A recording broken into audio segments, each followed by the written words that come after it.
बच्चों, आज हम पढ़ने जा रहे हैं पाठ 14 पर्यायवाची शब्द। तो पर्यायवाची शब्द कौन से होते हैं बच्चों?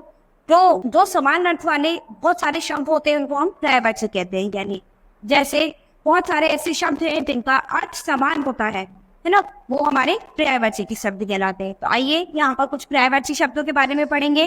जैसे कि यहाँ पर ये चित्र किसका है? राजा का। तो अब राजा के लिए हम और भी सारे शब्दों का प्रयोग कर सकते हैं। जैसे राजा को हम नृप भी बोल सकते हैं, सम्राट भी बोल सकते हैं और नरेश भी बोल सकते हैं। तो ये जो अलग अलग शब्द है समान अर्थ वाले, इनको हम क्या कहेंगे? पर्यायवाची शब्द, यानी इनका सबका समान अर्थ है। ऐसे ही यहाँ पर ये क्या है? चांद। तो अब चांद के लिए हम इन शब्दों का भी प्रयोग कर सकते हैं, जैसे कि शशि, चंद्रमा, विद्युत। तो ये सब, इन सब का अर्थ भी क्या है? चांद।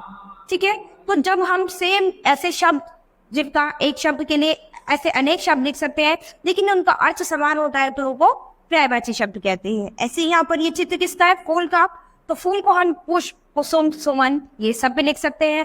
ऐसे ही यहाँ पर ये जो वृक्ष है इसको हम पेड़, तरो, विटप, इनको ये भी लिख सकते हैं। ऊपर दिए गए प्रत्येक चित्र के सामने कुछ शब्द लिखे हैं, उन सभी शब्दों का अर्थ समान है। ठीक है। तो हर चित्र के सामने ये जो कुछ शब्द लिखे हैं सबका अर्थ इनके लिए समान है। ठीक है। तो समान अर्थ वाले शब्द को समानार्थक या फिर पर्यायवाची शब्द कहते हैं। तो या तो आप इन्हें समान अर्थ वाले शब्द कह सकते हैं या फिर पर्यायवाची शब्द कह सकते हैं। नीचे दिए गए पर्यायवाची शब्दों को पढ़कर याद कीजिए कि यहाँ पर ये कुछ पर्यायवाची शब्द है, तो आपको क्या करना है? इनको पढ़ना और याद करना है। जैसे भूमि है, तो भूमि को हम क्या और बोल सकते हैं? धरा, वसुधा, पृथ्वी। ठीक है। आकाश, आकाश को और क्या बोल सकते हैं? नभ, गगन, अंबर, व्योम, ये सब बोल सकते हैं। इसके बाद है आग। तो आग को हम और क्या बोल सकते हैं? अग्नि, अनल, पावक, वही, हुताशन, है ना। स्वाद मेघ, तो मेघ को क्या बोलेंगे? बादल, सनद, वीरद, वारिद, जलधर। इसके बाद है आग। तो आग के पर्यायवाची शब्द क्या होंगे? नयन, चक्षु, लोचन, नेत्र। तो ये सभी आग के पर्यायवाची शब्द होंगे। इसके बाद अध्यापक। तो अध्यापक के लिए पर्यायवाची शब्द क्या होंगे? आचार्य, शिक्षक, गुरु। ऐसे ही शरीर के लिए आपके पर्यायवाची शब्द क्या होंगे? तन, काया, देह। प्रकाश के लिए होंगे रोशनी, उजाला, आभा। सिंह के लिए शेर, केसरी, वनराज। जंगल के लिए अरण्य, कानन, वन। सूर्य के लिए रवि, दिनकर, भानु। कमल के लिए सरोज, पंकज, नीरज। पूजा के लिए अर्चना, उपासना, आराधना।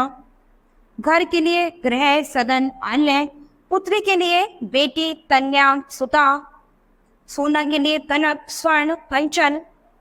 स्त्री के लिए महिला, नारी, औरत। संग्राम के लिए रण, लड़ाई, युद्ध। संसार के लिए जगत, विश्व, दुनिया। रात के लिए निशा, रजनी, रात्रि। भगवान के लिए परमात्मा, प्रभु, ईश्वर। और इच्छा के लिए अभिलाषा, कामना, लालसा। इन सभी पर्यायवाची शब्दों का हम प्रयोग कर सकते हैं। तो क्या है बच्चों? समान अर्थ वाले वो शब्द, जिस एक शब्द के समान अर्थ वाले बहुत सारे शब्द लेकिन जिनका अर्थ समान होता है, वो आपके समानार्थी या फिर पर्यायवाची शब्द कहलाते हैं। तो बच्चों, आपको ऐसे घर पे और बहुत सारे शब्द लिखने हैं, उनका अभ्यास करना है, जिनसे आप समान अर्थ वाले एक ही शब्द से बहुत सारे शब्द लिख सकें। ठीक है। तो आपको इसकी घर पर अभ्यास करना है। तो बच्चों, आज हमारा ये पाठ यहीं खत्म होता है। अब हम अपनी नई क्लास में मिलेंगे अपने नए पाठ के साथ। धन्यवाद।